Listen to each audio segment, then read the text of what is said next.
చాలామంది ట్రోల్ చేశారు కాబయ్యా. ఇప్పుడు దమ్ముంటే ఇప్పుడు ట్రోల్ చేయండి. డ్యాన్స్ ఎట్లా చేసినో చూడండి, యాక్టింగ్ ఎట్లా చేసినో చూడండి. ప్రభాకర్ గారి కొడుకు అంటే ప్రభాకర్ గారి కొడుకే. ఇలాంటి వాళ్ళు ఇండస్ట్రీకి రావాలి, టాలెంట్ ఉంది. తరువాత ప్రభాకర్ గారు ఇండస్ట్రీలో నిలబడడానికి చాలామంది చేతులు కొట్టుకొని అవకాశాల కోసం తిరుగుతారు. సో ప్రభాకర్ గారు తిరిగారు కదా అని ప్రభాకర్ గారు అబ్బాయి కూడా తిరిగితే వేస్ట్. ఎందుకంటే ప్రభాకర్ గారు వాళ్ళ నాన్న ప్రభాకర్ గారు కాకపోయినా వాళ్ళ అబ్బాయి వాళ్ళ నాన్న ప్రభాకరే కాబట్టి ఈయన అంత తిరగాల్సినంత అవసరం లేదు. యాటిట్యూడ్ చూపించడంలో అంత అసలు మనం దాన్ని మరీ యాటిట్యూడ్ అని మనం ఎక్కువగా పెట్టుకొని పొగరనే కూడా అనుకోలేము. ఎందుకంటే ఒక చిన్న అవకాశం వస్తేనే కళ్ళు నెత్తి మీదకి వెళ్ళిపోతాయి.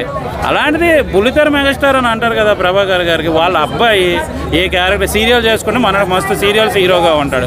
సినిమాకి వచ్చాడు, డ్యాన్సులు వచ్చు, ఫైట్స్ వచ్చు, యాక్టింగ్ బాగా చేస్తున్నాడు.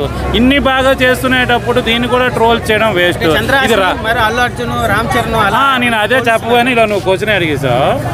అల్లు అర్జున్, రామ్ చరణ్, జూనియర్ ఎన్టీఆర్, రేపు పొద్దున్న వస్తున్న మోక్స్ వచ్చిన వీళ్ళందరితో కంపేర్ చేయకూడదు. ఎందుకంటే వాళ్ళు ఫ్యాన్ బేస్ ఉన్న ఫ్యామిలీ నుంచి వచ్చిన వాళ్ళు. చంద్రహాస్ ఆ క్యారెక్టర్ చేయడమే నచ్చింది.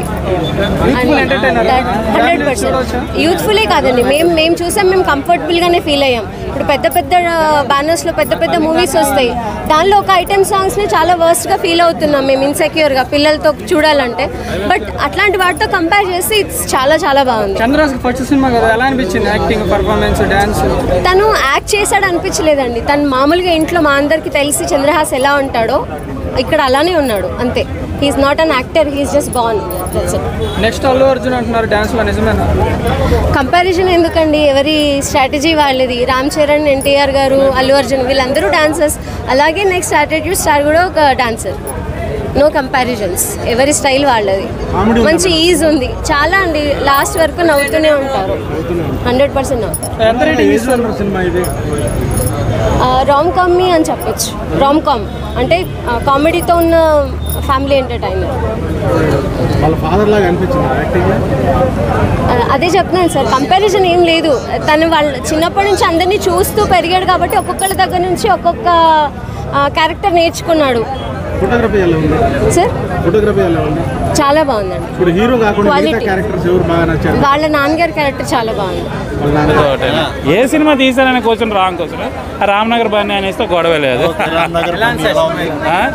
ఫస్ట్ ఈ రామ్నగర్ బన్నీ కోసం చెప్పాలంటే నాకు తెలిసి ప్రభాకర్ గారు మెగాస్టార్ అభిమాని అనేది తెలుసు. చాలాసార్లు కూడా ఆయన మాట్లాడారు, విన్నాను. ఈ రామ్నగర్ బన్నీలో కూడా మెగా హీరోలు ఇద్దరు ఉన్నారు టైటిల్లోనే, రామ్ చరణ్, బన్నీ. సో బన్నీ నగర్ రామ్ అని పెడితే ఎక్కడ వర్కౌట్ అవ్వదు, కానీ రామ్ నగర్ బన్నీ అని పెట్టవచ్చు. అందుకే నాకు ఏమనిపించింది అంటే అసలు రామ్ బన్నీ చిరు అని పెట్టేవాల్సింది, గొడవ లేకపోయారు, ముగ్గురు ఉండేవాళ్ళు. సో రామ్ నగర్ బన్నీ ఆ టైటిల్ దగ్గర నుంచి తీసుకునే వీళ్ళు కథను కూడా తమ్ముడు సినిమా, మనకి పవన్ కళ్యాణ్ గారి తమ్ముడు ఉంది కదా, ఫస్ట్ హాఫ్ తమ్ముడు ఇన్స్పిరేషన్తోనే రాశారు అనేది చాలా క్లియర్గా నాకైతే అర్థమైంది. సెకండ్ హాఫ్ అనేది కొద్దిగా మార్చారు, కానీ అసలు ఫస్ట్ హాఫ్ దాన్ని తమ్ముడినే ఇంకొకలాగా ఇంకా తీసుకెళ్తారేమో అని అనుకున్నా. అలా కాకుండా సెకండ్ హాఫ్ని చేంజ్ చేశారు. సో ఓకే, నాకైతే పవన్ కళ్యాణ్ గారు మళ్ళీ తమ్ముడు సినిమా గుర్తొచ్చే విధంగా ఉంది. 100% కూడా రాసేటప్పుడు రైటర్లు కానీ డైరెక్టర్లు కానీ అదే ఊహతో రాసి ఉంటారని నాకు అనిపించింది. తర్వాత హీరో క్యారెక్టర్ చాలా బాగా చేశాడు, చాలా ఈజీగా చేశాడు. డ్యాన్స్ కానీ, యాక్టింగ్ కానీ, కామెడీ కానీ చాలా బాగా చేస్తున్నాడు. అబ్బాయికి మంచి లైఫ్ ఉంటుంది. సో ఇది ఈ స్టోరీ ఎస్పెషల్లీ ఏంటంటే youthful love entertainment movie, romantic entertainment love story. So అక్కడ రొమాన్స్ ఉంది, ఎంటర్టైన్మెంట్ ఉంది. తర్వాత ఈ టీనేజర్స్ ఎలాంటి చిల్లర ఫాలో చేస్తారో అవి ఉంది. ఏది లవ్, ఏది నిజమైన లవ్, ఏది అబద్ధము, ఏది అట్రాక్షను అనేది కూడా తెలియకుండా కనిపించిన ప్రతి అమ్మాయిని చూస్తుంటారు కదా, అలాంటి క్యారెక్టర్ ప్లే బాయ్ క్యారెక్టర్ లాగా ఉంటుంది. సో అలాంటి యూత్ఫుల్ క్యారెక్టర్. చాలా సినిమాల్లో 1 or 2 హీరోయిన్స్ ఉంటారు, దీంట్లో 1 కాదు, 2 కాదు, 3 కాదు, 4 ఉన్నారు దీంట్లో. సో నలుగురు కూడా చాలా బాగున్నారు. బాగా మెయిన్ హీరోయిన్ అయితే మాత్రం చాలా బాగుంది. అమ్మాయి పెర్ఫార్మెన్స్ కూడా చాలా బాగుంది. ఓవరాల్గా అందరి క్యారెక్టర్లు కూడా బాగున్నాయి. తర్వాత అన్నింటికి మించి ఏంటంటే ఫాదర్ ఉన్న బామ్మ, ఈ ఇద్దరు క్యారెక్టర్ మాత్రం చంపేశారు కామెడీతో. బాగా వాళ్ళిద్దరూ ఎంటర్టైన్మెంట్ మాత్రం పీక్ లెవెల్స్లో ఉన్నాయి. ఒక విధంగా చెప్పాలంటే నవ్వుకోవడానికి మంచి ఎంటర్టైన్మెంట్ మూవీ రామ్ నగర్ బన్నీ ఇది. సో అందరూ వచ్చేది నీకు ట్రోలింగ్ కోసం చెప్తా. ట్రోల్ చేయడం అనేది ఎలా ఉంటుంది అంటే వాళ్ళకి మనీ రావాలి అంటే వ్యూస్ ఎక్కువ కావాలి కాబట్టి బొక్కలు ఎతకడం అనేది వాళ్ళకి కామన్గా ఎదుగుతారు. ఫర్ ఎగ్జాంపుల్ నేను చెప్తా, వాడికి ఒక జాబ్ వచ్చింది, కష్టపడి చదివాడు, నిజంగా తెలివైనోడు ఏంటంటే అరే ఇది బాగా కష్టపడి చదివాడరా, పేదోడైనా జాబ్ వచ్చిందిరా, సో ఓకే మంచి పని చేశాడు బాగుంది అని అనుకుంటాం. ట్రోలర్స్ ఏమంటారు తెలుసా, ఆ బొక్కలే మా వాడికి 1,00,000 వస్తుంది, ఇది 40,000 వస్తుంది, బొక్కలో జాబ్ అన్నట్టు ట్రోల్ చేస్తారు. కాబట్టి ఆ ట్రోలర్స్ అనే వాళ్ళు ఎప్పుడు కూడా ఆరోగ్యకరంగా ఉంటే పర్లేదు, కానీ సినిమాని చంపేసిన విధంగానో ఒకరిని ఎదుగుతుంటే తొక్కే విధంగానో ఉంటే నాకు తెలిసి వాళ్ళ శవాల మీద చిల్లర ఎత్తుక్కునే రకం నాకు నచ్చదు. ట్రోలర్స్ అనేది బేసికల్గా నాకు నచ్చదు, ఎందుకంటే అదొక అబద్ధం. ట్రోల్స్ అనేది ఒక అబద్ధం. వాళ్ళు ఫీడింగ్ కోసం చేసుకునేది, దాన్ని పట్టుకొని నవ్వుకుంటారు. నవ్వుకుని ఆ ట్రోలర్స్ కోసం ఆలోచించాల్సిన అవసరం లేదు. కానీ ఇలాంటి వాళ్ళు ఇండస్ట్రీకి రావాలి, టాలెంట్ ఉంది. తరువాత ప్రభాకర్ గారు ఇండస్ట్రీలో నిలబడడానికి చాలామంది చేతులు కొట్టుకొని అవకాశాల కోసం తిరుగుతారు. సో ప్రభాకర్ గారు తిరిగారు కదా అని ప్రభాకర్ గారు అబ్బాయి కూడా తిరిగితే వేస్ట్. ఎందుకంటే ప్రభాకర్ గారు వాళ్ళ నాన్న ప్రభాకర్ గారు కాకపోయినా వాళ్ళ అబ్బాయి వాళ్ళ నాన్న ప్రభాకరే కాబట్టి ఈయన అంత తిరగాల్సినంత అవసరం లేదు. యాటిట్యూడ్ చూపించడంలో అంత అసలు మనం దాన్ని మరీ యాటిట్యూడ్ అని మనం ఎక్కువగా పెట్టుకొని పొగరనే కూడా అనుకోలేము. ఎందుకంటే ఒక చిన్న అవకాశం వస్తేనే కళ్ళు నెత్తి మీదకి వెళ్ళిపోతాయి.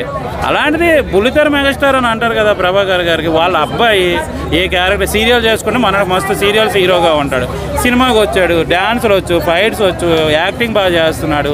ఇన్ని బాగా చేస్తునేటప్పుడు దీన్ని కూడా ట్రోల్ చేయడం వేస్ట్. ఇది అల్లు అర్జున్, రామ్ చరణ్ నేను అదే చెప్పగానే ఇలా నువ్వు క్వశ్చన్ అడిగేసావు. అల్లు అర్జున్, రామ్ చరణ్, జూనియర్ ఎన్టీఆర్, రేపు పొద్దున్న వస్తున్న మోక్స్ అర్జున వీళ్ళందరితో కంపేర్ చేయకూడదు. ఎందుకంటే వాళ్ళు ఫ్యాన్ బేస్ ఉన్న ఫ్యామిలీ నుంచి వచ్చిన వాళ్ళు. ఇప్పుడు బాలకృష్ణ గారు అబ్బాయి ఎప్పుడు వస్తారా అని ఎదురు చూస్తున్నారు. ఆయన మీద కోట్లు పెట్టడానికి కూడా ప్రొడ్యూసర్ వస్తారు. బికాజ్ వాళ్ళు ముందు నుంచి సీనియర్ ఎన్టీఆర్ రామారావు గారి నుంచి బాలకృష్ణ గారి నుంచి అందరికి కూడా ఫ్యాన్ బేస్ ఉన్న ఆ హీరోలు వాళ్ళు. రేపు పొద్దున వాళ్ళ మీద కోట్లు పెడితే ప్రొడక్షన్కి రిటర్న్స్ వస్తాయని చెప్పి కోట్లు పెట్టి ఆ రేంజ్లోనే సినిమా తీస్తారు. జనాలు కూడా ఆ రేంజ్లోనే వెళ్తారు. సో వాళ్ళ ఫ్యాన్ బేస్ ఉంది కాబట్టి, మార్కెట్ ఉంది కాబట్టి వాళ్ళతో కంపేర్ చేయకూడదు. ఒక విధంగా చెప్పాలంటే బుల్లితెరగా ఆలోచించుకుంటే టీవీ పరంగా చూసుకుంటే ప్రభాకర్ గారికి క్రేజ్ ఉంది కాబట్టి వాళ్ళ అబ్బాయి వాళ్ళ స్తోమతకు తగ్గట్టు ఏ విధంగా ఉన్నాడు, ఏ విధంగా నటించాడు, ఏ విధంగా ప్రొడక్షన్ ఉంది అని చూసుకుంటే ప్రొడక్షన్ వాల్యూస్ కూడా బాగున్నాయి. ఎక్కడ కాంప్రమైజ్ అవ్వకుండా బాగా తీశారు. ఎక్కడ ఏదో చుట్టేయడం కానీ ఏమీ కాకుండా ఒక పెద్ద సినిమాకి ఏ విధంగా అయితే ప్రొడక్షన్ వాల్యూస్ ఉంటాయి అదే విధంగా ఈ సినిమాకి కూడా ప్రొడక్షన్ వాల్యూస్ పెట్టి బాగా తీశారని అనిపించింది. స్టూడెంట్స్ బాగా ఎంజాయ్ చేస్తారు. ఫ్యామిలీస్తో వెళ్ళే చూసే సినిమా. తండ్రి క్యారెక్టర్ కానీ బామ్మ క్యారెక్టర్ కానీ ఫుల్ ఎంటర్టైన్మెంట్ ఉంది. సో వాళ్ళ డైలాగులు మాత్రం అదిరిపోతున్నాయి. డీజే టిల్లు తర్వాత వచ్చే సినిమాలు చాలా వరకు కూడా ఆ టైప్ ఆఫ్ ఫ్లేవర్ ఉంటుంది కాబట్టి ఆడియన్స్ నవ్వుకునే విధంగా ఉంది కాబట్టి నాకైతే సినిమా నచ్చింది.